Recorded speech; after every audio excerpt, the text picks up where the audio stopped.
Right then, hello everyone and welcome back to the Assetto Corsa Offline Championship here for round number 7 of the 2020 Formula 1 World Championship at the Autodromo Nazionale di Monza for the Italian Grand Prix. We are here at the Temple of Speed, one of the most legendary and famous racing tracks in the world for what is going to be a very, very exciting Italian Grand Prix. We're here for 12 minutes of the first stage of qualifying. Victor Album is the first man out. In the commentary booth today, it is me, Milan FG, and joining me once again for this Formula One season, it is Jamie. Good afternoon to you. Afternoon, Miran. Looking forward to here to one of ACOC's most iconic staples on the calendar, actually, here for the Italian Grand Prix. A track unlike any other on the calendar at the moment, known for its top high speeds. It's one of the fastest tracks actually on the calendar as well, and very fast chicanes as well, which will all bring into an exciting qualifying session here momentarily. Yes, indeed. Monza being one of the most oldest and famous tracks on the calendar, and I think you were briefly touching upon the subject of the Monza circuit. So while we witness Victor Albom start his lap, let's go through the tracks. So the Monza circuit, as previously mentioned, called the Autodromo Nazionale Monza, Oh nicknamed my the God. Temple of Speed. Yeah, I saw the little mistake by Albom there, but nicknamed the Temple of Speed, it was opened 1922, marking the 100-year anniversary of this circuit this year. So happy 100th anniversary to the Monza circuit, designed by architect Alfredo Rosselli. The track was this was one of the first purpose-built tracks in the world, and it would host Grand Prix races all the way back in the 1920s. Formula One would come here in its inaugural year in 1950, and it would be here every year except for 1980. But obviously, this track has been a big staple of the Formula One calendar. You've had many other different racing series come here as well. Things like motorcycle racing has been present here ever since 1949. You've had endurance racing, stuff like the 4 hours of Monza and the 6 hours of Monza. And you've even had some Ooh. other series come here. Things like IndyCar has been here back in the 1950s, which is a very interesting thing, actually. But yeah, this track layout, which has been present ever since 2000, is 5.793 kilometers long and 11 turns, and we should expect laps in the low 120s. And as we have the times coming in on the board, it is currently, oh my goodness, I've just looked at it, and Perashka is taking the fastest spot with a 124.9 from Emil Nilsson in the Alpha Tauri. But yeah, Jamie, what would you make of the circuit? Well, not apart much to add, really. Just one of the fastest in the calendar, really. Usually teams come here with low downforce here. Usually the cars with the fastest engine here normally would do really well here, especially as we see Dennis Graafkut's pole here. But yeah, particularly if you look back in its history in ACOC, we've had Ferrari won here last year with I believe it was Graf that won, and then Mohammed Patel and the other driver as well, both from Red Bull, actually completed it. This one, Klaus, 2017 Patel and 2018 Red Bull. It hasn't really been a Mercedes' favorite track, but considering that their performances this season, especially after the Malaysian Grand Prix so far, they've been on a pretty good roll here. So don't look down on Mercedes just yet. I think they're looking to break this streak and hopefully to claim another one of their constructors race wins in their book here, and Italian Grand Prix is certainly one that they want to achieve here as well. Yes, indeed. Currently, though, Alfred Klaus is down in 19, so I presume he must have been held up or made a mistake somewhere on his lap. So I can assure he'll be up there very, very soon. But yeah, this track, not traditionally a very Mercedes track. And as you did mention, we had Alfred Klaus take his first career race win here back in 2017. So this track holds a lot of good memories for him. And that race also was infamously remembered due to being the ACOC race with the least amount of finishers. So yeah, it holds that unfortunate title as well. 2018, as you mentioned, Mohammed Patel took the race win after bouncing back. He was coming off a race ban at the Belgian Grand Prix, and then he would be Prix would prove all the naysayers wrong at Monza by taking a race win. In 2019, it was a memorable home win for Dennis Groff in front of the Tifosi. But all 20 times on the board, and your bottom 5 at the moment consists of Daniel Wale from Josef Frederick Schuto, Jafari Blackwood, Alfred Klaus, and Lewis McIntyre.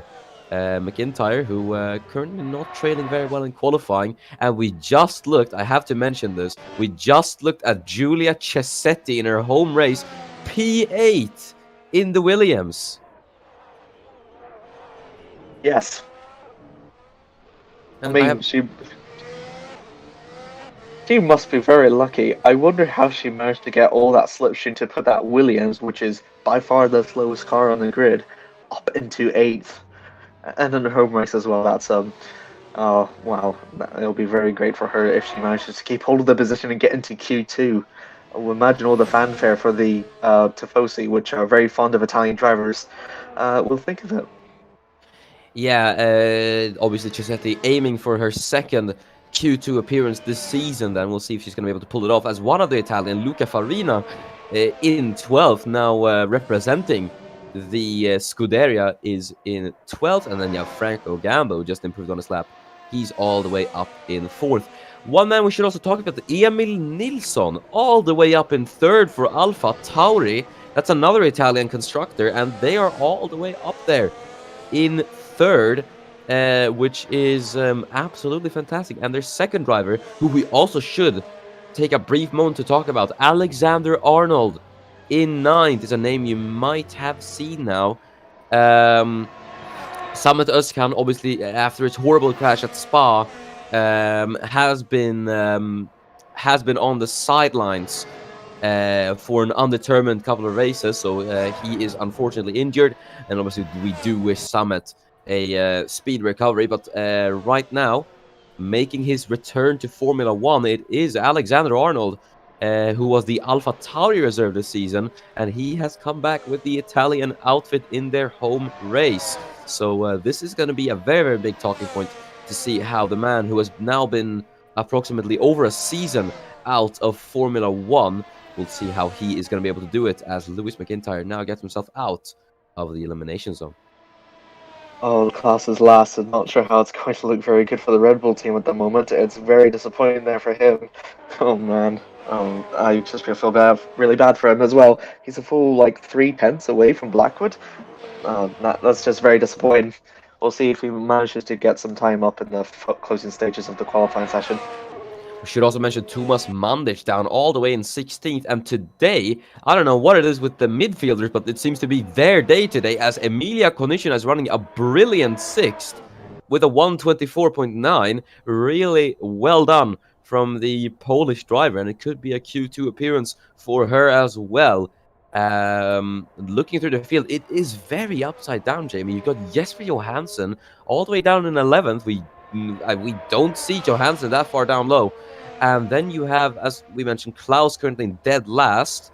Thomas Mandic is currently running in 16th. So he seems to be struggling a bit. Once again, just like it was in Spa, he seems to be struggling quite a lot here at Monza. Well, yeah. If we looked at the 2019 Italian qualifying in real life, we've seen that cluster field that just happened. It just shows that slipstream is really key and important here. Your timing whenever you leave the pit lane contributes a vast to your time as well. You can get 2 or 3 tenths quicker than you would if you were not behind said car. Oh, Mandic fastest second sector. We're going to see if we actually might able to improve here. Yeah, Mandic could be on an improvement here as he rounds the Parabolica. Let's see what Thomas Mandic can do. Might have only been momentarily for him as he goes He's pole! quickest! And that is provisional. Yeah, it goes quickest for the time being then by by about 400ths of a second. Thomas Mandic, he's really bounced back now. So, yeah, that is nice to see. But he I think pushes... Yeah? I think that was what part of the slipstream the Parichki here, wasn't that he managed to get pole, I think. I could be wrong, but yeah, amazing there from Mandic as well. Brilliant there from the Croatian there to maintain provisional pole for the racing point. Oh, imagine if that will be the end sight of it in qualifying 3. Imagine all the fanfare that will receive. Yeah, it could be looking very good for Thomas Mandic. Let's see about Alfred Klaus then. It will be an absolute crying shame if he doesn't make it through into Q2. And there we go, Alfred Klaus up at the 7th. And he finally gets himself out of the elimination zone. And he puts himself between the two Polish drivers, Kai Chereznia and Emilia Konishina.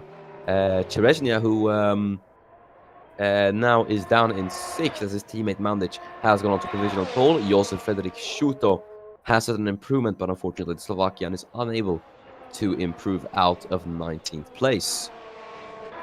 Yeah, so that will mean he will stay in 19th now as we're entering in the closing seconds of qualifying 1. The checkered flag is out now, and whoever completes their laps will remain standing for this session. And it all determines for who's going to get into qualifying 2 now, as we're riding on with Jafari Blackwood now, the Jamaican driver, currently last, not having the decence of qualifying session so far this season. Is he going to improve? No, he doesn't. He stays in 20th. Yeah, that's a shame for Blackwood. He did improve, but he could not get himself out of last position. That sees him, and shockingly enough, Fernando Tost out, which also mentioned Jesper Johansson has crossed the line, and he's not improving. So I don't know what's going on with Jesper Johansson, but he might be in trouble here. Yeah, Victor Albom's gone up into 9th. Kai Chereznia up into 4th. Now, Johansson is desperately going to have to hope that Luca Farina does not improve, because that could see the Swede knocked out of Q1, crucially, and that will be amazing news for Red Bull. But Johansson is just going to have to pray here that Luca Farina is going to go out of Q1. Josef Frederik Schuto is across the line about now, and it is an improvement. He goes up into 18th. McIntyre across the line as well. No improvement. Now this man is going to be who we're going to watch, Luca Farina, as he approaches the middle sector. And he's about 6/10 off right now. That would get him into Q2. So Johansson might get knocked out of Q2 here, and that could be massive news in the championship then. Farina heading around Parabolica now. Will it be Johansson or will it be Farina in the Ferrari who's going to go into Q2 as he's going to go across the line? And what can he do then as he goes across the line now? No, it's no improvement for Luca Farina, and he is out of Q1. That is Q1 done and dusted. Then Thomas Mandic has taken the fastest time, and your bottom 5 is Luca Farina, Fernando Tost, Josef Frederik Schuto, Daniel Wale, and Jafari Blackwood. So, coming off Q1 then, I think the biggest news is going to be Luca Farina knocked out of Q1 in front of the home crowd. That is going to be quite disappointing from the Italian. Yeah, what's most gut-wrenching is that it's an Italian driver in an Italian car in the Italian Grand Prix, and he's out of Q1. That's the fans are going to be very sad about that for sure. Yes, indeed, it's going to be very, it's going to be quite sad. But I think one person we should mention, Giulia Cesetti, looking really good at the moment. 11th for Williams. You have a lot. We have a lot of things to talk about. I should mention we got the Racing Point 1-4, Thomas Mandic, and then Kai Chereznia in 4th. Emil Nilsson has done a brilliant 5th. Then you have Emilia Konishina in 8th, Cesetti in 11th, and then Alexander Arnold is 12th on his return to Formula 1. So it's nice to see that he still has got it, though he's not up there with teammate Nilsson so far. You'd expect him to be at least up there, but it's excused. It's still his return, so I'm pretty sure he's getting just acclimatized to the car. I think it's unfair. I think it's really unfair to compare to Nielsen. He's currently having one of his best seasons so far in his run. He's got fourth in Malaysia. He's having a really good run with AlphaTauri, putting it in places where it shouldn't be. And Alex Arnold's in his first. Is like back in an F1 seat after like a long time being in a Super Formula, which is like about 3 tiers down. It's like tier 4. So we should be give Arnold like the benefit of the doubt. He's doing really well still to put the AlphaTauri into 12, but yeah, it's still a good showing from him regardless. Yeah. Nilsson is, I think, yeah, as you said, he's having a really good run of form right now, and hopefully we'll be able to utilize it here coming into Monza as well. Victor Albom got up all the way into 9th, so he's going to get himself out of Q1 as well, which is really good to see. The Haas driver seems to be pretty good in qualifying so far, so we'll see what he's going to be able to do. McLaren aren't looking particularly fast heading out of Q1. Fernando Tost knocked out, and Lewis McIntyre only managing to muster up 13th, so we'll see what he can do. Same would be for Ferrari, who Laban Zasnishka just barely got through into Q2. Yeah, they don't look any stronger than McLaren does, unfortunately, and that's really going to make a hammer blow for like the top of the midfield battle. As we see, Shizhnitsky nearly just glides back. I think that was Johansson. I think I could be wrong. Heads into the first turn as well, and oh, good line there. But no, yeah, McLaren and Ferrari are kind of both on par in terms of performance, but Racing Point is just so much ahead of those two. And if the results pan in their favor, they might actually be overtake McLaren in the constructors. Actually, if it goes like this. Yeah, Ferrari and I have to say Racing Point, despite the fact that we discussed this isn't really a Mercedes track, and you know all the talk with Racing Point and Mercedes being so similar, Racing Point seems to do really good around here. Yeah, at least in Q1, Mandich has once again topped the Q1 session, just like he did in the opening round of the season. So, I think there is a very high probability, if things continue like this, that Mandich could end up on the podium today. Yeah, well, like I've mentioned before earlier, it's a slipstream heavy track. It all depends on timing, and sometimes it masks the car performance, as we've seen here with the timing boards with Sassetti, Arnold, Nielsen, and Mandich as well. All of them were very lucky to get their performance, as Josnitsky sets a bound of 1 minute 25. This should be an alright lap time for Laban, as I think that's Enis Parachki who's trying to make the overtake. Yeah, it is Parachki, yeah. Sassetti is second. Oh wow, that's no 7/10.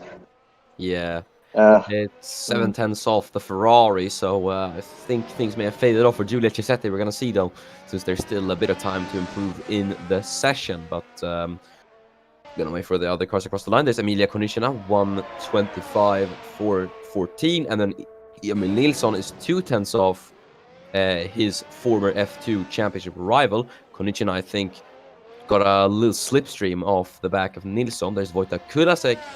The Czech driver with a 1:25.5 slots in between the two rookies. Well, Arnold's actually outperformed his teammate. Oh, that is interesting.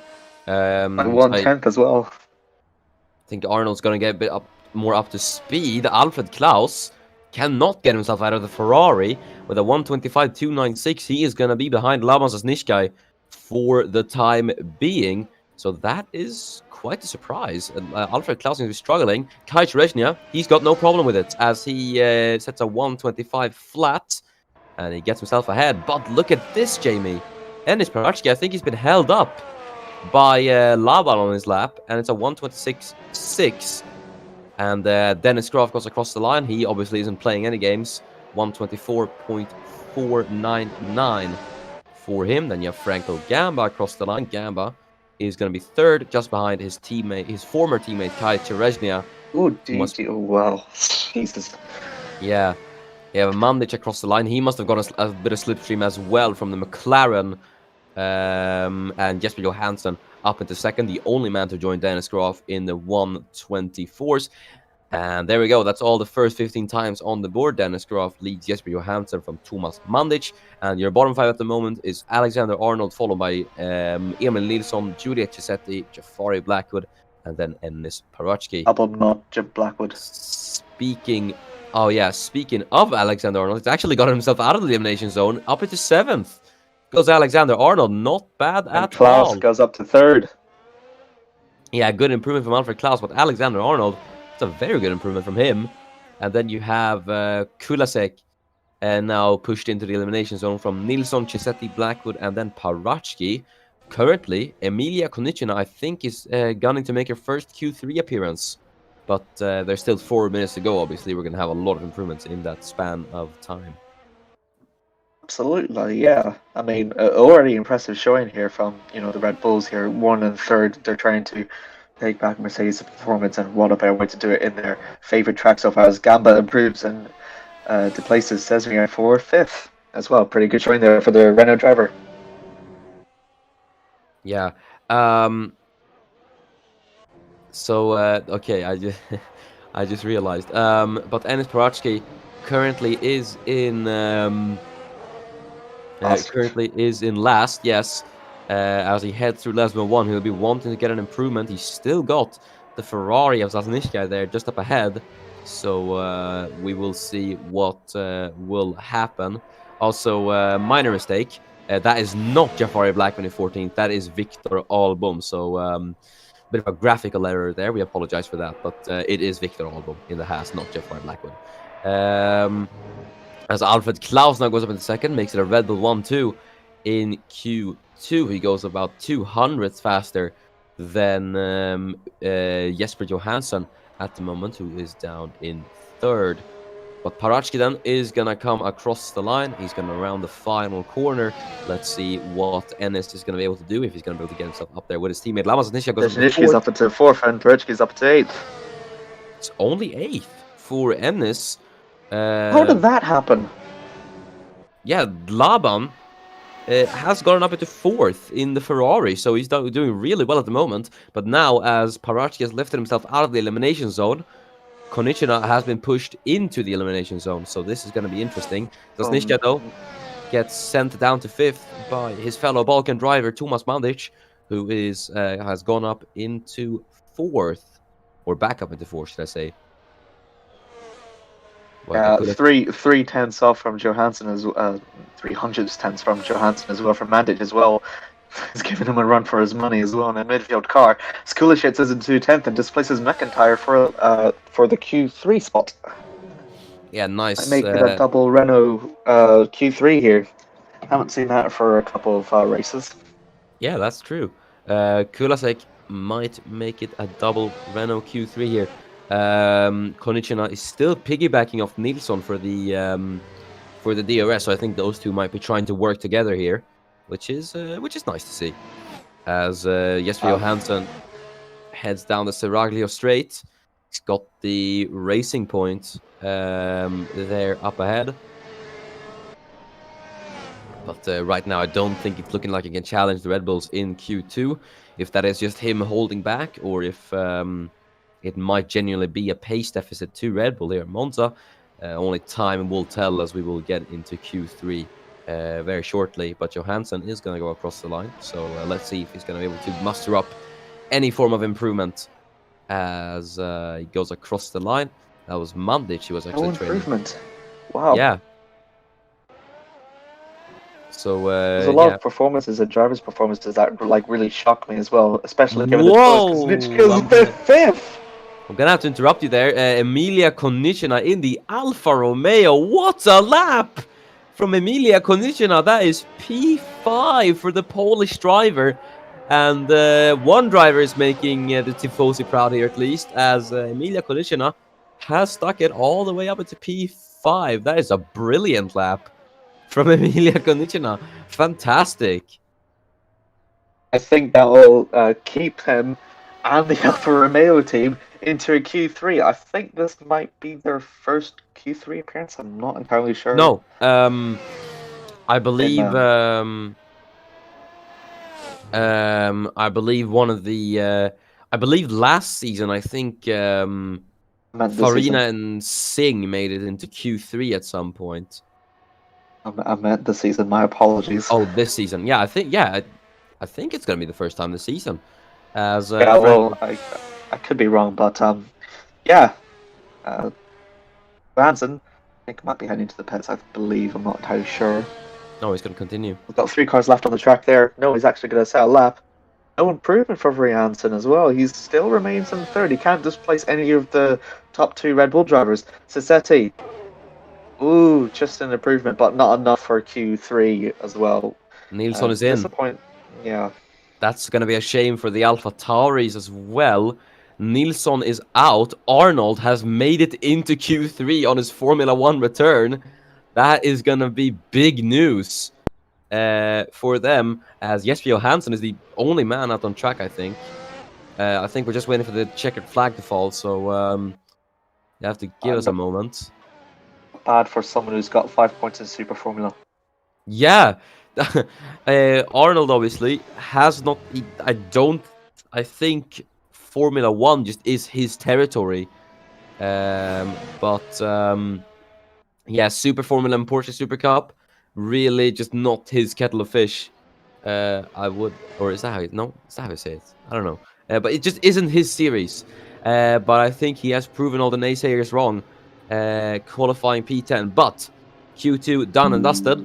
Dennis Graf leads Alfred Klaus in Q2, and your bottom 5 is Wojtek Kulasek, Lewis McIntyre, Giulia Cisetti, Emil Nilsson, and Jafari Blackwood. So then, Emil Nilsson, who had a really good pace in Q1, was unfortunately not able to carry on to that into Q2, which is a shame. I would have wanted to see Nilsson there in Q3, but yeah, he's going to be starting P14. Victor Albom is knocked out as well, P15. It says Jafari Blackwood. I incorrectly said Jafari Blackwood, but it is Victor Albom who will be starting in 15th. So yeah. Got McIntyre. Unfortunately, no McLaren into Q3. That's going to be quite the shock as well, I would say. Yeah, absolutely. Especially here with like Sassetti and Nielsen, who are like strong performers in Q1 as well, like way into the top tens early in the session. Just seeing them get knocked out as well. It does show like timing is key here. But both of them did some strong showings, and if their performance from qualifying 1 is as good, I'm sure that in the race they'll have no trouble gaining positions for sure.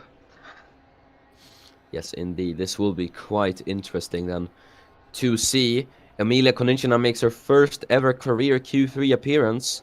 So, yeah, this is going to be very, very interesting then. Ray. Yeah. That's a very anticlimactic array, Jamie. Are you not happy? No, I'm No, joking. I am happy. I am happy. I mean, Yeah, I am. I'm joking, but yeah. also first woman in qualifying 3 this season as well. Yeah. I guess there's that fun fact as well. Why did I bring it up? Yeah, but yeah. Now this is going to be interesting then, because now I think the true performances of the top teams are going to be unleashed here. They're all going to go all out for pole position. Jesper Johansson is eager to go out immediately, the first man out on track. For a dumb strategy. Yeah. Like, why? Why would you just leave first? Yeah, usually at Monza, the slipstream is going to be the one. It's going to be very beneficial, but Johansson has said no. I want to go out first, so I guess he's just out on track. Maybe he doesn't need to be fair to the Swede, like slipstream has not been very key here. Really, it hasn't really been that much an effect as much as the actual car and the driver is. Not sure if it's the sim or the thing, but I guess it doesn't really matter that much if how much you position yourself in terms of going out for the laps in regards, if that makes sense. Yes. It's going to be interesting to see, but I think Johansson might actually have a little bit of slipstream. I think Mercedes might have calculated this pretty good, because look who's ahead of him. That is Enis Karatski. Yeah. Yeah, it So is. Actually, that's really smart.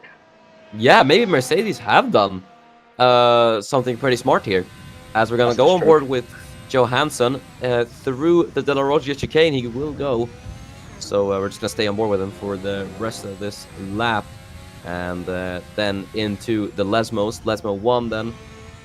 Nice and tidy through there. We were watching the Formula 2 qualifying yesterday, obviously. These cars, it just makes me realize now how much faster and more planted they are. It's absolutely incredible to see the speed difference. As you head down the Seraglio Straight, then into Ascari, then the high-speed chicane, down into 6th, and flat heading out of Ascari, now down the back straight. And then into Parabolic. I don't think Johansson's actually close enough for a slipstream, so I think Ennis isn't really letting go of the throttle to try and aid his teammate here. So yeah, no number 1, number 2 Rutschke's just left him as well, and it's only 125.19. Yeah, that Pretty is slow for qualifying 3 session, to be honest. Yeah, I don't know if that's down to the track conditions, but Jesper Johansson has not had a good lap at all. And Gamba! look, that's completely evident. It's a 1:24.746 for Franco Gamba. He's gone 4/10 faster than Jesper my Johansson. word. What has happened to the Swede? Now, this is not what you want in a qualifying session. Definitely not at all. Yeah, I'm just as amazed as you are. I can't believe Gamba has actually managed to displace Mercedes and taken provisional pole in qualifying 3. Look, he's faster than Racing Point Caesarea. Yeah, Chereznia, it's only a 1:25 flat for him at the moment. Gamba has done a brilliant lap, I have to say, in the Renault. Making the home fans proud. Alexander Arnold in the Alpha Tauri. He's gone faster than Johansson. It's an absolute nightmare. And look, Klaus, not gone faster than Gamba. I think Graf, we're going to wait for when Dennis is going to set his lap, so I think he might actually take the fastest spot. But right now... Yeah, he will. I think he's much faster than Johansson. If we saw aboard Johansson's lap, he actually left him as well. Here comes Johansson's second attempt now. Maybe he'll try and save it as Paritsky. Yeah, there he goes. He takes pole. 1:23.7. That is 1 second faster. Wow, that is... Oh my goodness, what a lap from Ennis Parachki. That's a 1:23.7. He's just left everyone else in the dust. Oh my goodness, where did this Ennis Parachki come from? Wow. Slavan Zaznichka goes 5th, but that is an absolute... No one can match him. No one can match him. And with the That time is- that has left remain, no one can catch him. That is an astonishing lap time. What? Where did that come from? It must have been some slipstream or something. Could we check the lap? No, there was no slipstream because remember, we saw him go out ahead of Johansson. Johansson was the one that had the slipstream, and he's the one that came out worse. I'm speechless. How? Where did that come from, Ennis? Oh my goodness. And look, he's going faster. He's going faster. He's going faster. What is... Oh, I wonder what they put in his coffee this morning, but it sure must have been something. Klaus is improving. He can't get himself out of 5th. Dennis Groff is almost a second off. I think, my goodness. And we were talking about this not being that much of a Mercedes track. Paracha said I got across the line. He's going faster. He's gone faster. By 100th, it's not much of an improvement, but my goodness, Jesper Johansson is down in 9th. And Dennis Groff is going with a 1:24.3, so he's at least getting a bit closer to Ennis Paratsky. But wow, the Macedonian really has taken everyone by storm here in Q3, and it looks like the pole is going to be his for the taking. But I shouldn't speak too soon. I really shouldn't speak too soon because we don't know what the other drivers are going to pull out here in these final stages of qualifying, because we have had quite a lot of shockers in Q3. So I would say we're going to wait until everyone, the checker flag falls and everyone set their laps. Right now, though, Franco You can't downplay this, though. You really can't downplay this. You really can't. It's a really brilliant lap from Ennis Paratsky. I think that's one of the strongest qualifying laps we've ever seen. As Alexander Arnold, 5th. Does he still think he's in the Mercedes? I don't know, but Alexander Arnold in the AlphaTauri has gone up into P5. That's a brilliant lap from Alexander Arnold. You got some of the front runners, Thomas Mandic, who in the racing point, I never thought I'd be saying he's a front runner, but right now I'd say he is. He is a front runner, yeah. Down in 8th, and Paratsky, end this. He's gone fastest again. Oh Give my the word. others a chance. Come on. It's a 1:23.735. He's setting improvement after improvement. Dennis Oh, Graf. not fast enough for Graf either. Yeah, he can't even get into the 123s. But Enes Paratsky, this man is on it today. Is he gonna go faster than this final lap? Oh my word, if he does. It will be absolutely incredible as Thomas Mandic and Laban Zasnishka are going to start their laps. So Mandic will be wanting to get up there with his teammate Kai Chereshnia, who's running a brilliant fourth at the moment, but the checker flag has now fallen. So we're going to wait the final cars across the line. Kai Chereshnia will be the first man across as he goes across the line. No improvement for Kai Chereshnia. Still a very good qualifying effort from the Polish driver, and I'm sure he will be very happy with that. Alexander Arnold is coming in. I think he's coming in. Yep, he's coming in after a very, very good return to Formula 1. It's P5 for him. Alfred Klaus as well. Coming in. Rechki, oh my word. Look how much he is pulled away from Johansson, my word. Yeah, he's coming in as well. He's coming in as well. Sees absolutely no improvement in that. But where is Jesper Johansson? He's there, and I think he is... He's not setting a final lap. Yeah, he's on his final lapper, so we're going to see as he comes across the line. Can he improve from P9? No! He's 9th! Jesper Johansson is all the way down in 9th. What has happened to the two-time world champion here at Monza? I don't know, but he is absolutely struggling. Is Mandic going to improve? No! It's no improvement for Thomas Mandic. Laban Zasnishka is in, and I think... We're just waiting confirmation. Yes, there it is. And for the second time this season, Enes Paratsky is on pole position. And he will be taking pole, or sorry, that's the third time this season. But Enes Paratsky is on pole for the Italian Grand Prix. Wow, that is one hell of a qualifying session, I tell you. Enes Paratsky then, pole number 3. After what has been quite a lackluster last 2 races, I think it's looking very good for him. But I think one man we should talk about as well here, Jamie. Franco Gamba in his home qualifying 3rd for Renault. That is brilliant from Franco. Yeah, absolutely. Yeah, he was like the 3rd car on track whenever he set that lap for Renault. That's amazing, considering we weren't even considering them front runners. They didn't even show their performances qualifying 1 and qualifying 2. And to get up to 3rd, that's amazing. Absolutely impressive there from the Renault driver as well. Good there to Kai Chereshnia and Alexander Arnold for Racing Point and AlphaTauri respectively as well, to get it up into the high places as well. It's just unfortunate for Klaus and Johansson's performances that they end up in 6th and 9th respectively.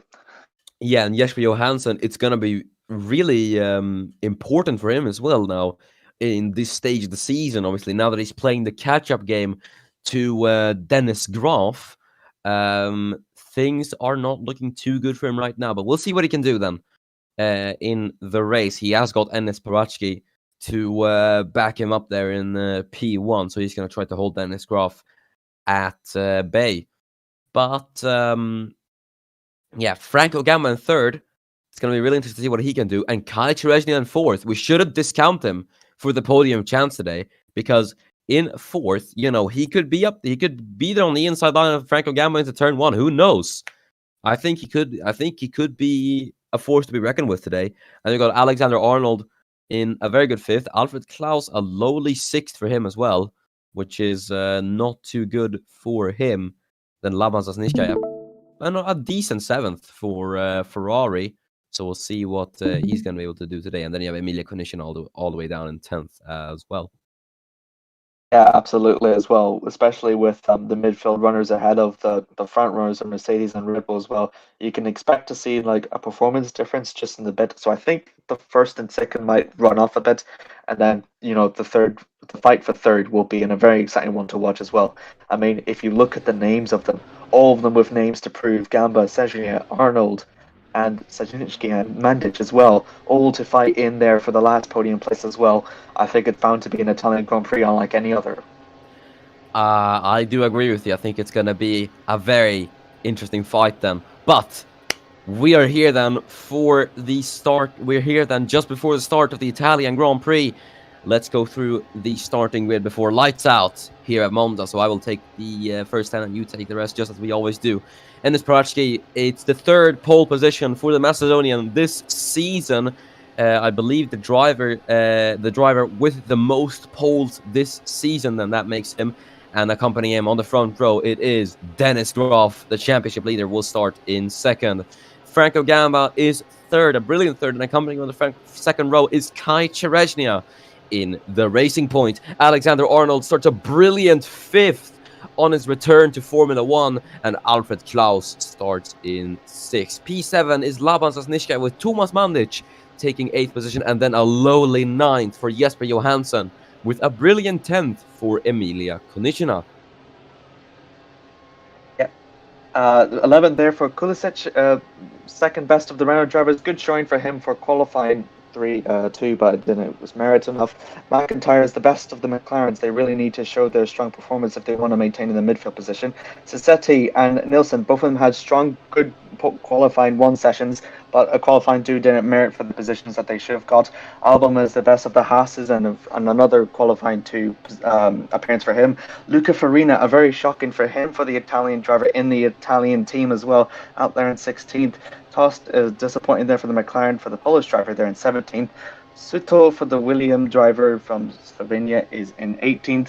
Valle for the only Asian driver in 19th. And Jafaria Blackwood once again merits a 20th place for the race.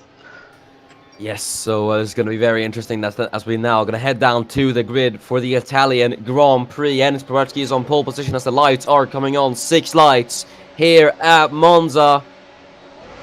And we are underway for the Italian Grand Prix. Looks to be a good start for Enes Parachki. Not as much for Dennis Graf in second, and Cherezhnia is already there into turn 1. He's going to be side by side with the world champion. He's going to try to get second, but Graf is going to hold him around the outside. Not much of a challenge for the world champion. Then there's Franco Gamba battling away with Alfred Klaus as they head out of turn number 1 down to Curva Grande. It's going to be Gamba on the outside, Klaus then having the better traction on the inside line. Franco still trying to hang on as they're going to head into the Della Roggia chicane. It's going to be the 2 wheel to wheel then, as Gamba's there on the inside line, very close to contact, and Gamba's there onto the gravel. He's been forced a bit wide by Alfred Klaus, and Gamba's down to 5th. Jesper Johansson down to 10th. Johansson's down to 10th. Chisetti is up into 11th. Really good start from the Williams driver, and she's now pouncing on the back of Jesper Johansson. I never thought I'd be saying that this season, as I have Alexander Arnold there in 7th as well, chasing Thomas Mandic. Johansson then tries to retaliate onto Kulasek in 9th. Chisetti's all over the back of Johansson now after that. Yeah, Chisetti's going to try to get Johansson. Konechina, who's fallen down a few positions, is going to try to make the move as well. There's Sasnishka then on the inside line of Alexander Arnold. The 2 are going to go side by side. Sasnishka is there, and Arnold has run a bit wide. Laban goes up into 7th for Ferrari, and the Italian crowd very delighted with that, as Jesper Johansson now is going to try to get Wojtek Kulasek. Is going to try to switch to the inside line then of the Czech driver in the Renault, as they're going to go side by side. Who's going to be later on the brakes heading into turn 1. Chisetti and Konechina are going to go side by side there as well.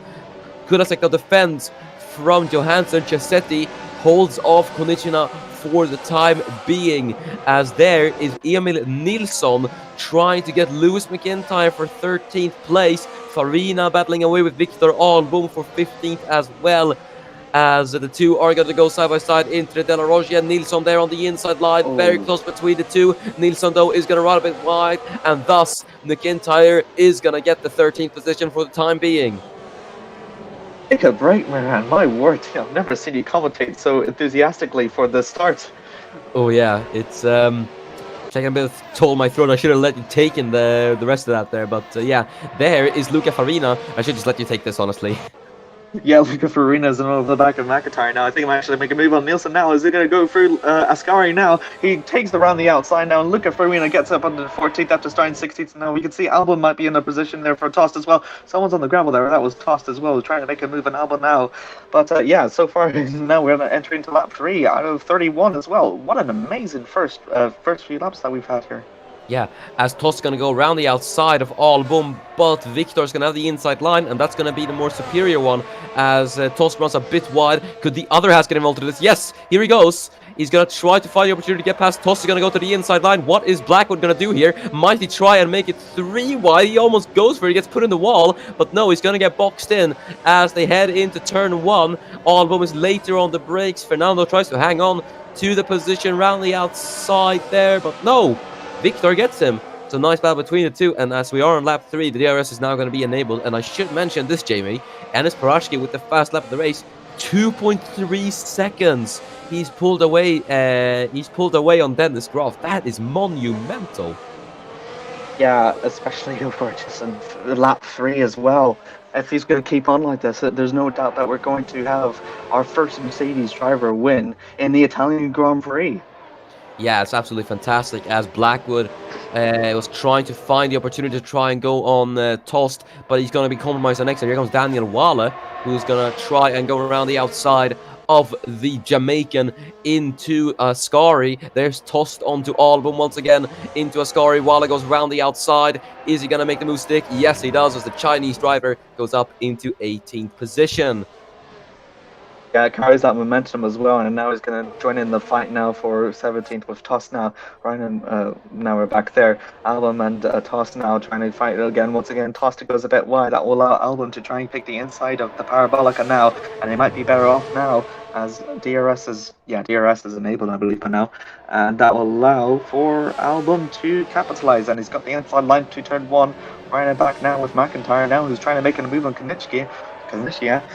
She has struggled a bit since that one, and Tost holds on to 16th place from Albon at the moment.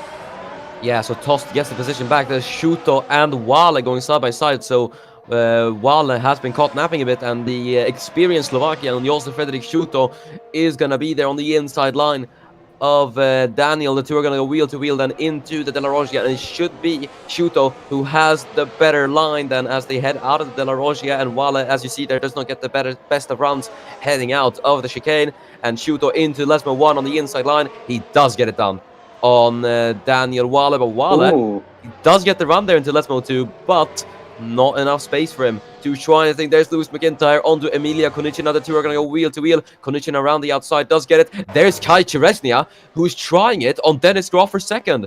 3 wide almost. I think that on the back straight there. I think that was Farina with McIntyre and Konieczna as well. Look at this. Labas Asniškaj is going to go on the inside line of Tomas Mandic as he's got him.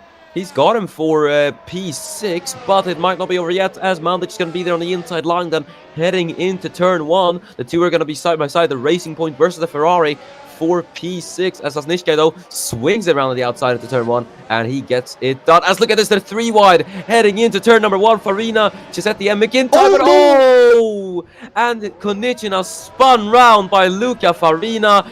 Things have gone terribly wrong. Once again, a classic case of 3 into 1 doesn't go. And Emilia Konieczna, I think, seems to be out of it. She's moving. She's moving. She's moving. Come on.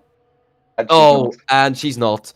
And that is going to be Emilia Konieczna. Heartbreak for the Polish driver. She is out of the Italian Grand Prix. And Alfa Romeo have all lost 1 driver. That is a massive shame, but I have to say it's really just a classic case of 3 into 1 doesn't go. You really can't just point fingers at anyone there for going for the move. Well, yeah, you can, but still, they went 3 wide. It's not really something you should do. As Alexander Arnold is now putting the pressure on Tomas Mandic here. So he could try something heading into the Parabolica, quite possibly. No, he's going to stay back for the time being. So I think he's going to try. Amazing to see Mandic being challenged by Alexander Arnold, because we qualified 1, he was the front runner now. Now he's all over the back trying to defend his position now from a returning former driver.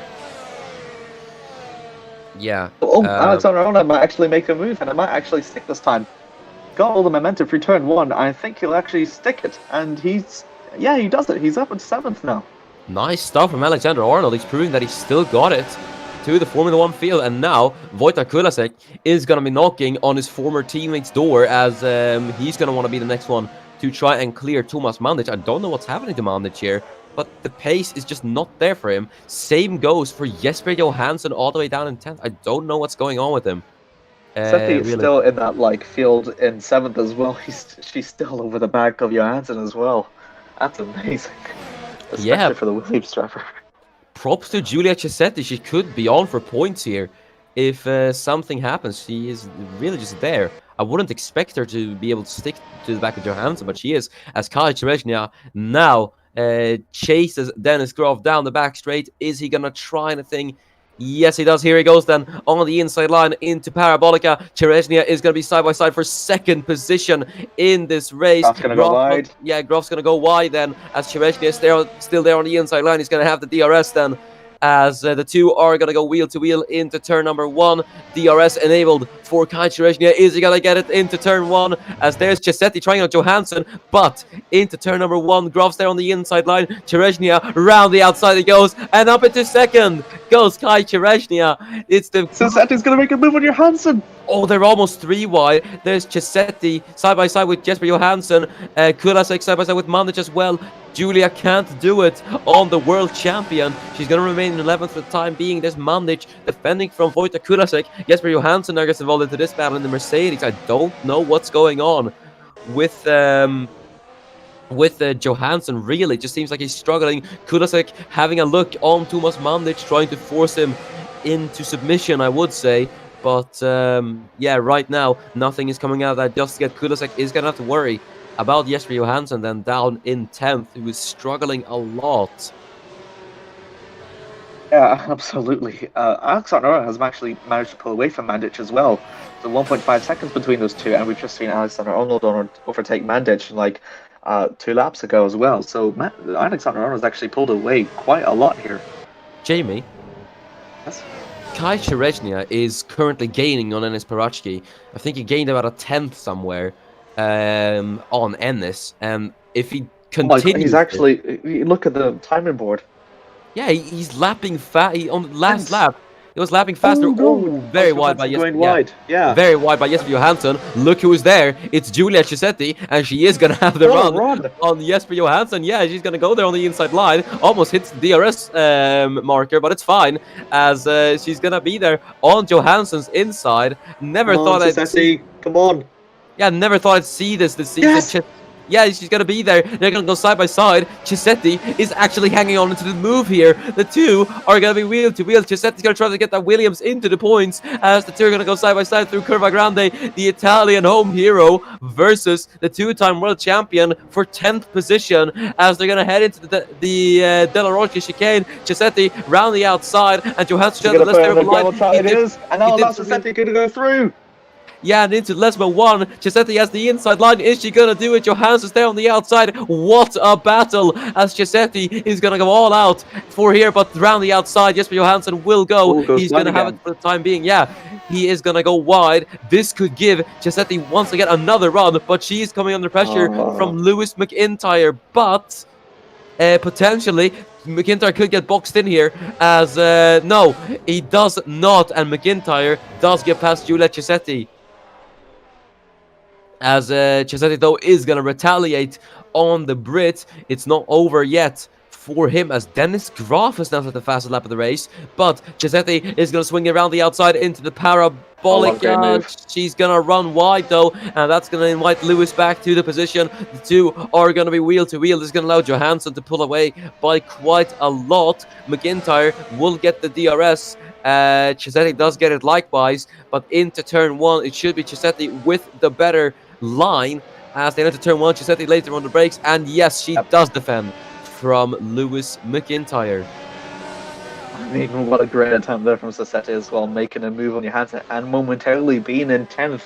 Almost had the chance, but unfortunately the car performance is just too much to maintain Johansson in 11th.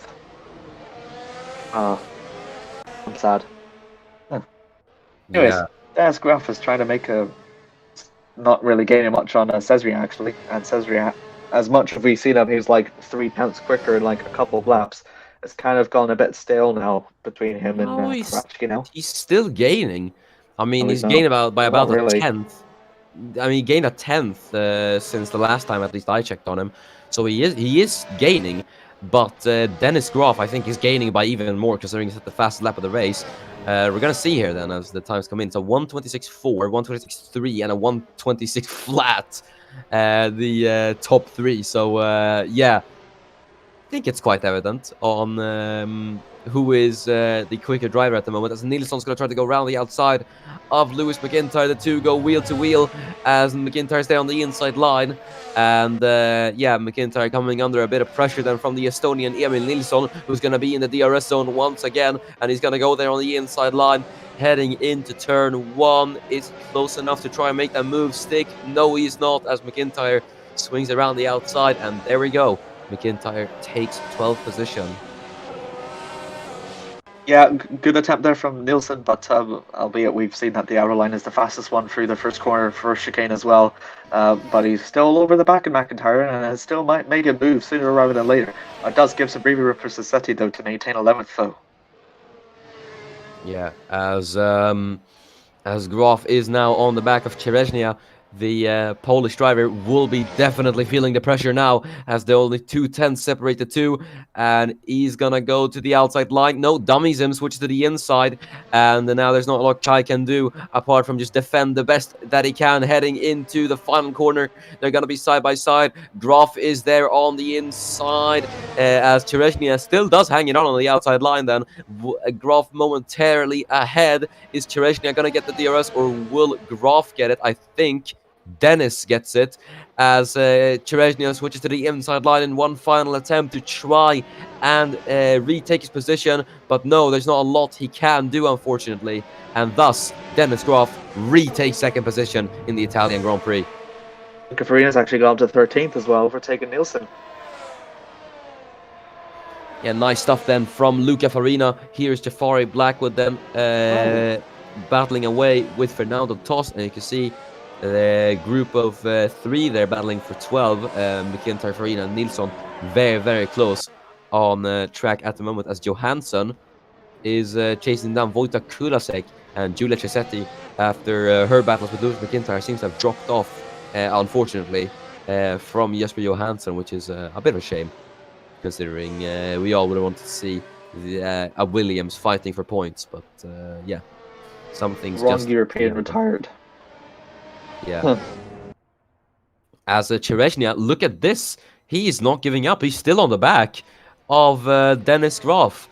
Is he going to try to do the old-fashioned move? Yep. Yes, he is. Into Parabolica. He's going to try and force Dennis Graf wide, but no, he's not. Yeah, he's not close enough. So he's going to maybe try and something into turn one. There's Kulasek side by side with Jesper Johansson. Johansson obviously not wanting to be best of the rest here, and he at least wants to try and get some positions round the outside. He clears Johansson. Chereznia then into turn one. He is not close enough, and thus Graf clears him on the outside line. As Kulasek is just defending from Johansson now. Doing all the best they can now. Yeah, they're going to go into turn one just about wheel to wheel, and Johansson with the more favorable outside line should be able to get him into turn one. Yes, he does. And up at the ninth goes Jesper Johansson. So nice stuff then from the Swede. As there's Kai Chereznia. Look at this. Into Lesmo 1. Round the outside goes Kai Chereznia, and back up into second. What a recovery from Kai Chereznia. That was brilliant. Let's see how he did this. So he got a very good run heading out of Curva Grande. Maybe compromised Graf's line then. And then into Della Roggia. Lined up alongside him. And ooh, that was very close. That was a contact, actually. Was it? Didn't look like it. But then it's Lesmo 1. Swings around the outside. Beautiful move from Kai Chereznia. He's really coming to his own this race. And what holding your ground does, it doesn't make you go to the gravel trap, but instead just makes you faster, as we've seen here with Kai. Hear that, people on the outside line of that complex? Do what Kai does. You'll maintain your position. Anyways, Graf and Klaassen now closed up together, and now we're going to see a Red Bull fight for third. Interesting. Very Yeah. interesting to see how that will come in as we're into lap 12 of 31. I think Graf's pace has been mugged here slightly as Alfred Klaus is now going to be on the back of his teammate, and he could try and throw a spanner in the works here. Either way, this is good news for Jesper Johansson if Klaus decides to overtake, or we'll see what happens. Obviously, as Farina doesn't look to have the best of runs, Nilsson could be trying to get past the Ferrari. Let's see if he's going to line up a move anywhere. No, he does not. Blackwood was thinking about it. Yeah, he was thinking about it. Wow. But I didn't realize Black was up into 15th. He started last. Yeah, he's done very well right now, as Blackwood is going to be there on the inside line then of Emil Nilsson, as the two are going to go wheel to wheel then heading into turn 1. But as we know how the story ends, it's going to be Nilsson around the outside, who does defend from Jafari. Blackwood. He did look a bit slow coming into turn 1, but yeah.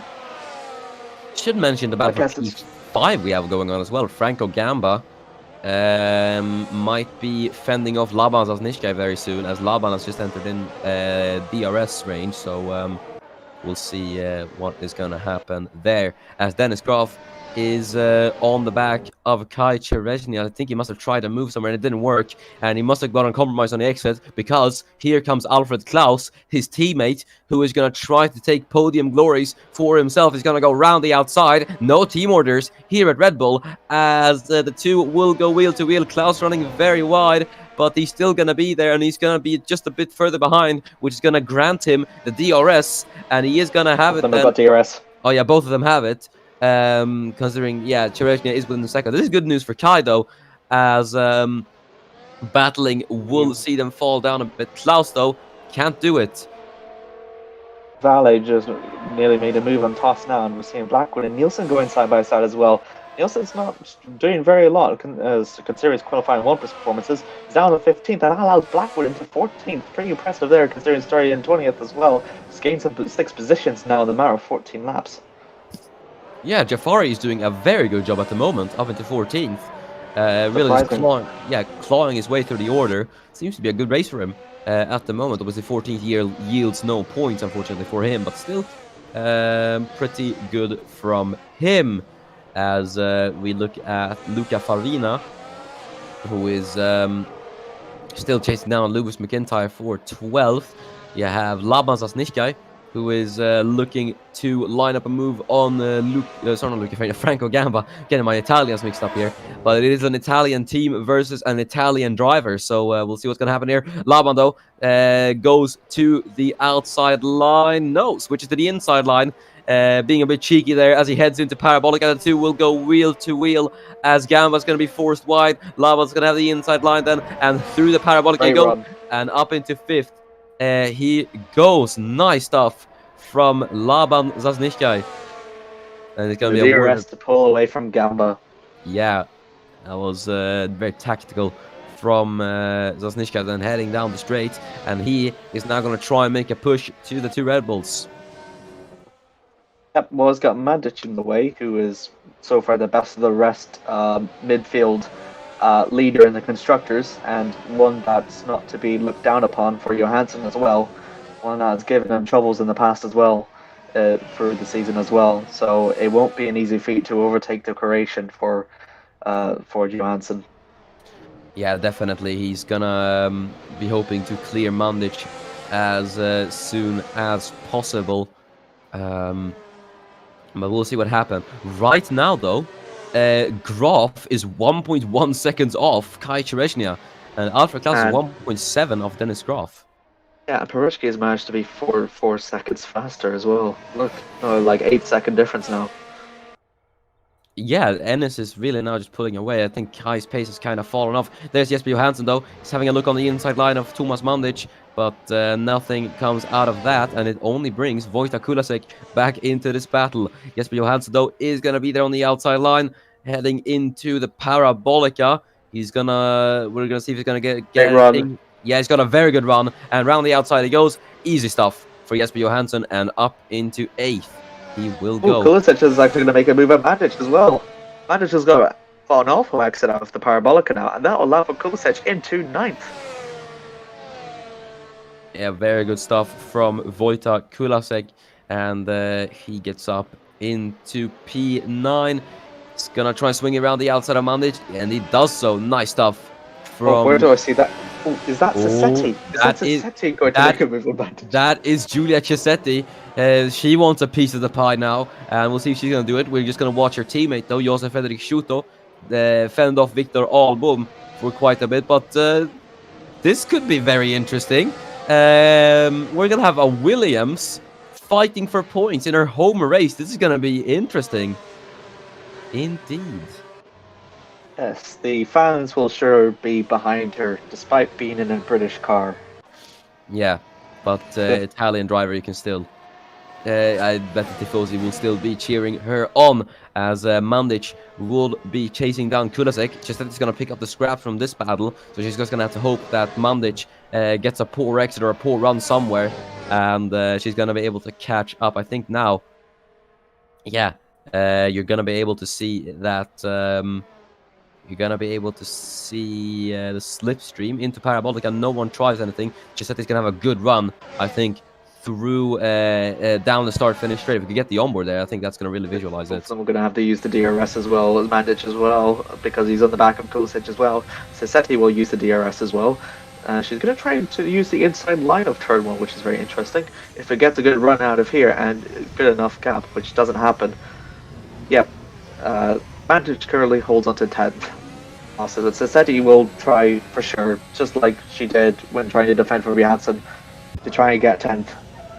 That'll be a very good show of her efforts so far, because this is by far the best performance we've seen from a Williams driver in this season. Yeah, definitely. And Cesetti, who has a very troubled start to the season, this should be a bit of a turning point for us. Tossed, looking to try it on Wale. He's thinking of the switchback. He goes for the switchback into Lesmo 1, but there's not a lot he can do as Wale defends easily round the outside from the McLaren driver, who seems to be having a very, very troubled race so far, as Dennis Graf seems to be catching back up to Kai Schwechnian now, and Giulia Cesetti is once again on the back of Thomas Mandic, who now has fallen out of the RS range. Yeah, 2 racing points are being hunted, one by Red Bull, the other by Williams. One of them does not like the other. Anyways, Sassetti tries to make an inside move in the Parabolica, doesn't quite work as well, and she actually goes wide, ends up on the worst of it, and that will allow for Mandic to get some breather room. Yeah, that was not optimum by Cesetti. I think Or if it could be the tires. She's being a bit too aggressive, looks like. There's Jesper Johansson on to Alexander Arnold, the 2 former teammates.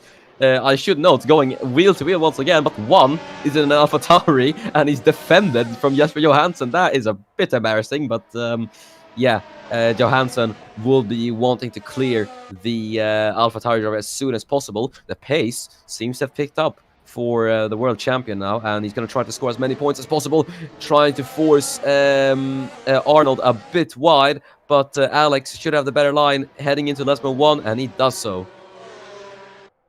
Yeah, absolutely as well. Johansson is kind of having a weird race as well, not clearing off these midfield drivers as well, which does show their talents are some to be reckoned with by top teams for next season as well. If they're giving Johansson a bit of trouble in far less inferior cars than the Mercedes.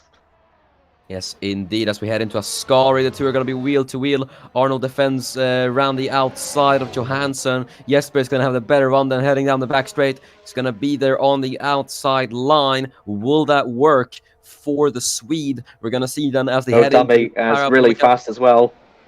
And he does so. Round the outside. Easy stuff for Jesper Johansson then.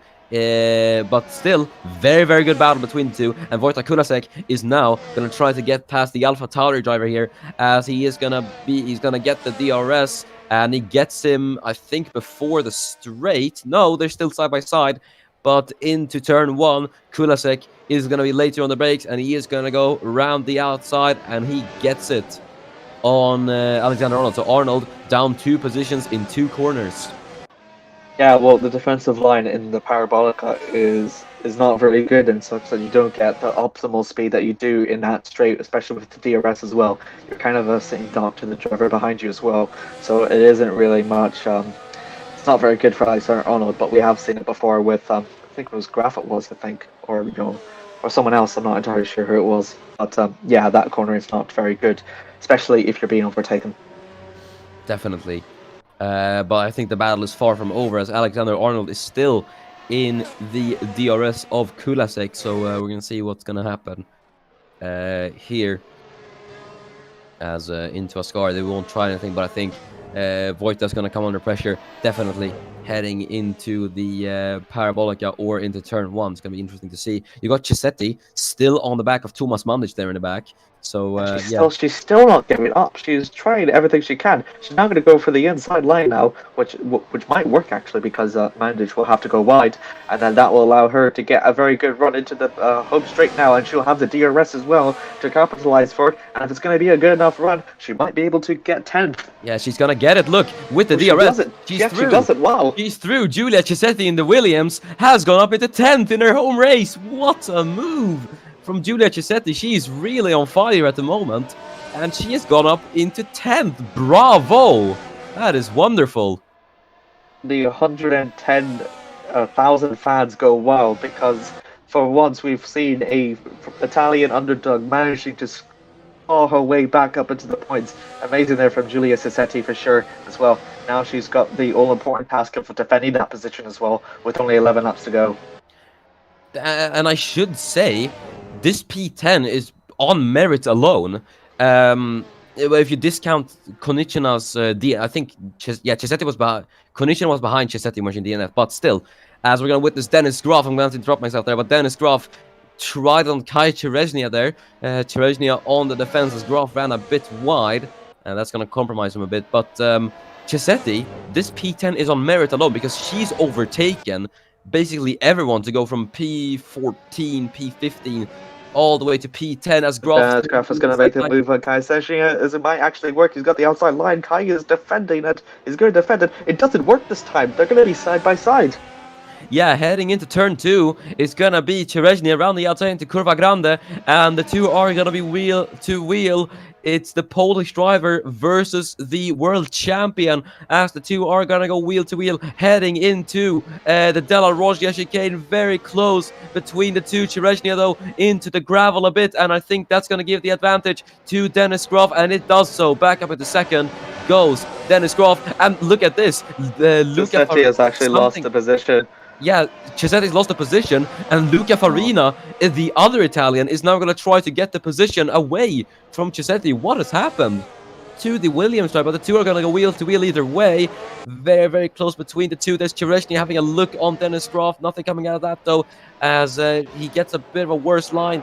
But round the outside into Lesmo 1. Julius tries to hang on to the opportunity. This is mad. Not a lot she can do. There's McIntyre having a look at the Lesmo 2. That's going to Jafari Blackman might actually make a move as well for P13 as well. Yeah, things are really kicking off the midfield, but what happened to Giulia Chisetti? I think we might need a replay. Either she was slow or there was a mistake and she defended too hard that she lost so many positions. So, oh, that's there she. Yeah, so Mandic got a good run through down the Seraglio straight, and Farina was just close, and then Arnold and Kulisic as well. Yeah, so Mandic got a really good run through Parabolica. With all this track extending in the world, got through. Yeah, Farina tried to make it 3 wide. Oh, wow. Chisetti was able to. Oh, that was very close. And then look, Farina really wide. Almost makes it 3 wide there, and then into turn 1. Mandic is very late on the brakes, and that invites Farina to try a move around the outside as the two Italians go side by side. But yeah, that's Chisetti down 2 positions. Bit of a shame for the Williams driver, but I don't think she'll be letting that go, as there is Kai Cherezhnia, who is going to try it on the inside line of Dennis Graf. But uses the curb and doesn't make it work as well. Graf still maintains second position as well. Oh well. Yep, there's Daniel Waller. Italian drivers. Daniel Waller. Oh, the Italian teams. Yeah, the two Italian teams are going to go at it, as Nilsson in the Alfa Tauri and Waller in the Alfa Romeo are going to go side by side. Nilsson's going to be there on the inside line, as Daniel Waller is going to be there on the outside of 2 drivers from Formula 2. Battle once again in F1 as they go side by side. Nilsson's going to be there on the inside through Curva Grande as they're going to go wheel to wheel once again.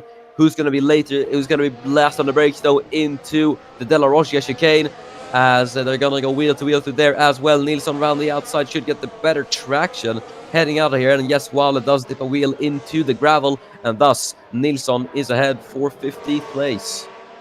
Moran? Yep. 12 seconds between first and second. That is immense. There's no way to put it than absolute pure domination by Enes Parachki. I don't know what kicked into him today, but yeah. The only way he'll lose this lead is if he does a Johansson. Oh yeah, which is the crash out, right. Yeah, as there is Cherezhnia once again looking to try it on Dennis Graf. Maybe he's gonna get a better run. Has Racing Point ever been in second, I wonder? No, I don't think so. Yeah, so this will be a one way to one-up your teammate by getting a higher place than your teammate. Indeed, as he's having a look there on the inside into the Della Roscia chicane. He's really looking to try it, but just cannot find the opportunity right now. As he might have Alfred Klaus to deal with there in fourth. So Cherezhnia is stuck in as well. Yeah, Cherezhnia and Suzuki as well for the Ferrari driver. He's actually catching up as well. Yeah, Cherezhnia is stuck in a bit of a Red Bull sandwich right now. Yeah. So he's got to overtake Graf sooner rather than later. Graf is currently having a slow pace at the minute. Maybe he's actually trying to purposely slow down to allow Klaus to overtake now. Now, Kai's got a very good run here. Which lane is he going to pick? He chooses the inside line.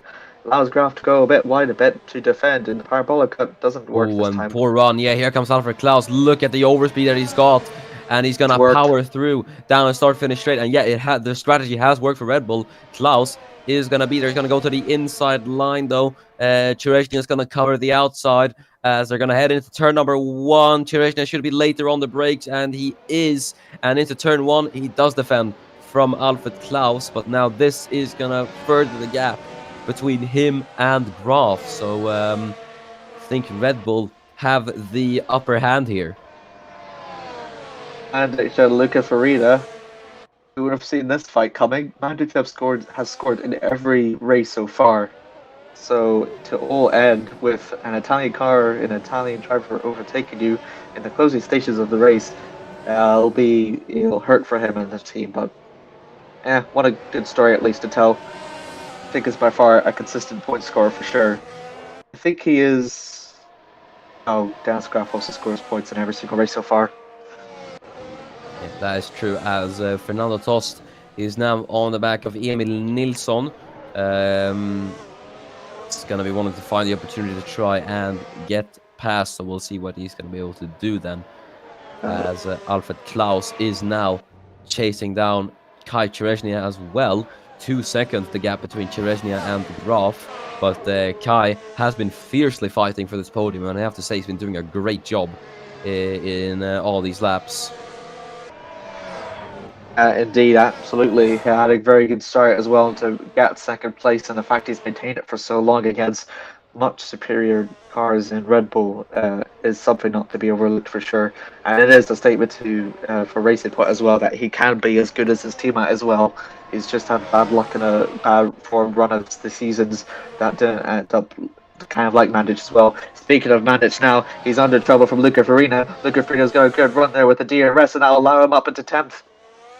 Yeah, Mandic going to go for the outside line, though. He's going to be later on the brakes. Going to try to hang on, but there's not much Thomas can do. And Farina will be getting P10. So, Luca Farina looking to break the point-scoring streak from Thomas Mandic. And one person who's trying to add on to that is Giulia Cesetti, who's now got a quite good run on Thomas Mandic here. Yeah, absolutely as well. Even though it's about for P11, though, it's still a valuable position as well for Williams as well. Highest they can do all season, as we can see with Toston now. Valet as well. Valet just gets on the gravel as well. That will allow Toston to 16th as well. McLaren have had kind of a lackluster race, to be honest. To be honest with you, they haven't really done much in regards to fighting for top 10 positions, and it's not going to do them any favors in the constructors or the drivers, in fact.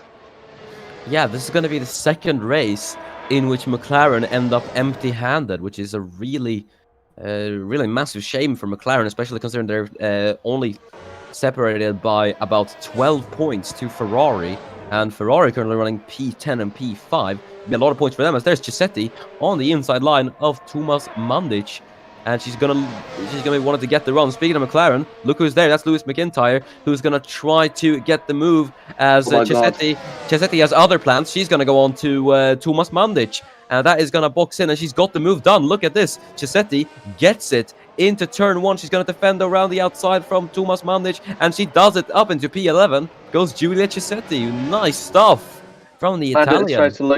Manda tried to look for the outside and actually work as well. Very good from Sassetti. She is once again stays at 11th now for the time being as well, as we're entering into the closing stages of the race. 5 laps to go actually as well. Pretty good performance there from Sassetti as well. Giving Mandic actually in trouble as well. That's pretty impressive. Yeah. The question is, though, if Chisetti will be able to catch her fellow countryman Luca Farina, because Farina has pulled away by quite a lot. That's a 2.5-second gap at the moment. So yeah, I think Farina might get that P10 unless Chisetti decides to kick it into gear. But Will we have yeah, our Chisetti, certified Nielsen moment? I wonder. maybe. But right now, McIntyre is, or Mandic is all over the back of the gearbox of Giulia Chisetti because, yeah, Chisetti is going to really have to worry about defense, especially coming down the start-finish straight here. Yeah, absolutely as well. Blackwood was in the fight for P11 actually, but it's kind of actually taking a bit of a distance here. Might see all the fireworks that's going to happen before him now. Sassetti and Mandic now going to go side by side for turn 1. Sassetti has got the outside line there, which the fastest one, which allows her to stay in 11th at the moment as well. Mandic is currently having trouble trying to overtake the Williams driver, who would have fought as well. And now you can see McIntyre and Blackwood are going to be in a fight now for P13 now. And Blackwood's actually got a very good run for the inside line as well. Yeah, as two are gonna go wheel to wheel just about, not anymore, as McIntyre does get him. Yeah, absolutely as well. I mean, it's very good there from Blackwood, still trying to constantly challenge there for higher up positions as well. I'm sure his performances so far this race is it going to go unnoticed as well. I think he might be I think he is the highest, yeah, he's probably the highest place gainer as well. Mandic and Sassetti now going to go side by side through Ascari now. Sassetti still just comes up just the best, and that will allow for Mandic to be worried by McIntyre behind him. Really good defending from Thomas Mandic in this race. Or, sorry, I mean Giulia Chisetti, I have to say. But really, okay. Yeah. There is Mandic going around the outside then of Giulia Chisetti. He's going to run a bit wide, and that is going to allow Chisetti to still hold on to the position, as McIntyre is going to try to get involved into this as well. Mandic, though, switches to the inside line. McIntyre's going to try and get involved into this, but I think he's going to get boxed in here. Yes, he does, into turn 1. Chisetti very late on the brakes, and here comes McIntyre around the outside, and a very opportunistic overtake if he's going to be able to pull it off. Yes, he does. Nice move from Lewis McIntyre. Mandic is struggling such a lot. He was like in P9 at one point, now he's all the way down to P13 in the closing stages of this race. I was really surprised as well from the Croatian, considering his performances that we've seen in the previous races as well. Yeah, Mandic then, it's a shame to see him fall down the grid. Of his point scoring streak will be broken, which is bad. Yeah, it's a shame for Mandic, obviously considering his P5 in the championship. And his championship rival, Lewis McIntyre, did just make the pass on him. So, yeah. But the Chisetti... I remind you that he was on pole for qualified 1. Yeah. Chisetti, though, is pulling away from Lewis McIntyre. As we look at the battle for P9, Luca Farina is going to try to nab another point here at the home race, as there is Josef Fredrik Schuto going around the outside of Victor Albom, as these two have been battling as well for what is basically the wooden spoon. As Luca Farina is now going to try and go for P9, going to grab one more point for Ferrari here. as he's gonna go down the inside of Arnold in the Alpha Tauri. The two are gonna go side by side. Arnold, though, around the outside with the late braking maneuver is gonna get Luca Farina for the time being. There's Mandic. Gonna try to bounce back onto Lewis McIntyre, but he goes a bit wide. Sorry, And Blackwood is actually yeah. might be joining for the fight now. yeah, this could invite Jafari Blackwood to the battle, as he is gonna try to have a look on the outside, but there's not enough room, or is there? He is gonna go for it into turn number 4. This is into the Della Roja chicane. He's just about side by side with Mandic, but he goes a bit on the gravel, and that's gonna compromise his run into Lesmo 1, and thus Blackwood will stay in 14th position, not before Nilsson that was in just the going background. wide. Yeah, he ran a bit wide. Blackwood goes over the curb. This will give Emil Nilsson the advantage over Jafari Blackwood. The two are going to go side by side. Nilsson with the DRS, so does Blackwood as well, as they're going to head into Ascari now. Nilsson has the outside line, and that should be the more favorable line through the chicane, and around the outside he goes, and through into P14, as here is Luca Farina on the second to last Finally lap. overtakes Alexander Arnold for P9. Yeah, nice stuff from Luca Farina. Ferrari doing a pretty good race for so far, as Blackwood is going to go around the outside of Emil Nilsson, and he does it. Blackwood retaliates on Nilsson, but look at this. They're 3 wide, heading down the start-finish straight. Nilsson, Tost, and Wale all go 3 wide, heading into turn 1. Is this really going to work, as Nilsson is going to fall out a bit? It's going to be McIntyre in the middle. Is this really going to work? Heading into turn 1, as they're going to go in side by side. And No, Bond it goes doesn't, in the it doesn't, middle, it and it doesn't. does not work. Oh no, it really doesn't. It Yeah, really they're doesn't. both off. It's too retired. Yeah, Nilsson and Tost have On the collided. final lap. That's on the final lap of the race. Emil Nilsson and Fernando Tost are out of the Italian Grand Prix. That is Now a these two are massive fighting for shame. the winning sprint now, Albon and it's a tough. Yeah, once Jesus, again, my now they're word. up, and the only difference here is now that they're fighting for 17th position, or 16th, should I say, as Victor Albom is hanging on there on the inside line. These two have really been going at it this entire race. We haven't mentioned that, but they've really been battling away. They've been having an absolutely gigantical battle for the last position, which is crazy to say. But yeah, Victor Albom gets Josef Frederick Schuto for the time being. Yeah, absolutely as well. We're approaching in through the closing stages of the race now, so the leader's on the final lap for Perichki as well. Rarely on challenge, he's probably going to go on to win the race probably. But yeah, this is just an exciting race, I must say. Just battles all around. You don't really see that much often in races, but not one was like on challenge throughout the entire race though. Yeah, as there's Schuto on the inside line. Albon was a bit wide. These two are having a really lovely battle, I have to say, as they're going to be side by side and heading down the start-finish straight. Schuto should be ahead, and he is ahead heading into. But we're going to focus on this man. He's not been having the greatest couple of results in these past few races. A retirement at Hungary and a P8 at Spain. He's gonna say no to the naysayers, though, as he crosses the line. Enis Parachki wins the Italian Grand Prix with an absolutely dominant drive, 13 seconds from the nearest driver in P2. But coming home for his first ever podium in Formula 1, it's Kai Cherezhnia who takes it home. 4 racing points. That's Racing Point's 3rd podium and his first ever career podium. He proves everyone wrong as well here at Monza. What a drive from Kai Cherezhnia. Yes, absolutely. I should mention also, coming home in 10th, on his return to Formula 1, Alexander Arnold scores points on his F1 return. Bravo! Then honorable mention, Giulia Cisetti in 11th as well. Absolutely as well. Very impressive there for Alexander Arnold to come in 10th as well. It's very good results here for all the midfielders, but pretty lackluster for a couple of them as well, especially for the retirees as well. It's a matter of what it could have been for the drivers that have retired due to 3 doesn't go into 1 moment.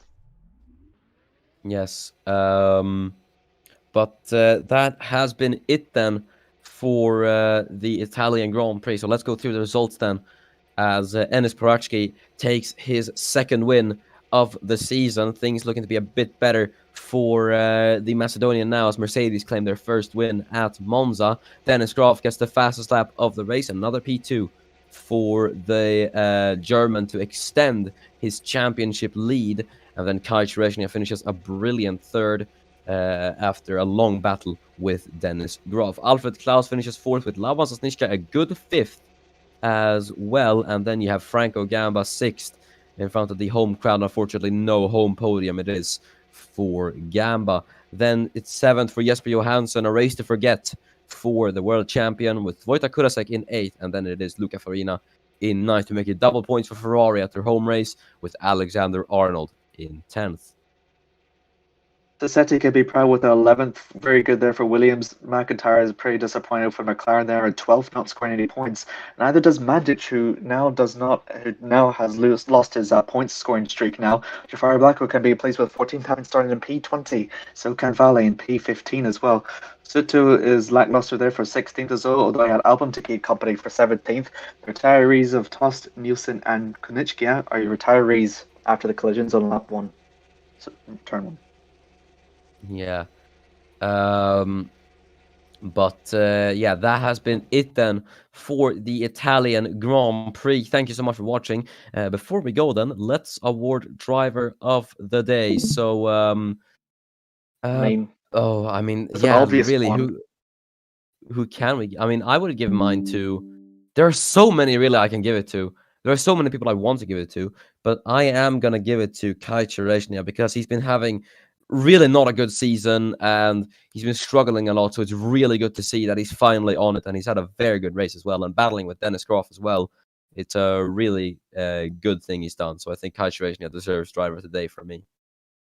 Yeah, I agree with you in regards to your decision to award him driving of the day as well. Especially he's running at second at one point as well. He couldn't catch to Portuguese fair enough, but he's actually defended really well from two attacking Red Bulls, and to still come up with third is still very impressive there for the Racing Point driver. I think I'll give it to Sassetti as my driver of the day as well, considering that she was like in an underperforming car. She defended from really well talented names like Johansson and Mandic as well, and she can still be proud with 11th despite not scoring any points. I think it's really impressive for a Williams driver to come up and manage to hold on to top 10, but she could still be proud with 11th. Definitely, I think Chisetti did a really good drive for those long-time fans. It's really reminiscent of Laban Sasnishka's performance in Barcelona in 2018. But unlike that, Chisetti unfortunately did not score points. But still, a very good drive from Chisetti. But that has been it for Formula One. Thank you so much for watching the Italian Grand Prix. It's been a very, very good race. And yeah, we have enjoyed it quite a lot. More ACLC coming up this week. And on Sunday, we will have the Super Formula round number 5 at the Tokachi International Speedway, so make sure to not miss that. Next week, Formula 1 will also return at the Emilia-Romagna Grand Prix at Mugello, so make sure to not miss that. Formula 1 and Formula 2 will be there, and also the return of Porsche Super Cup, as PSC returns for its opening round at Tuscany next week, so make sure to not miss that because it's going to be very exciting. But that has been it from us. I have been Miran Evji. I've been Jamie. Thanks so much for watching. HLC returns on Sunday.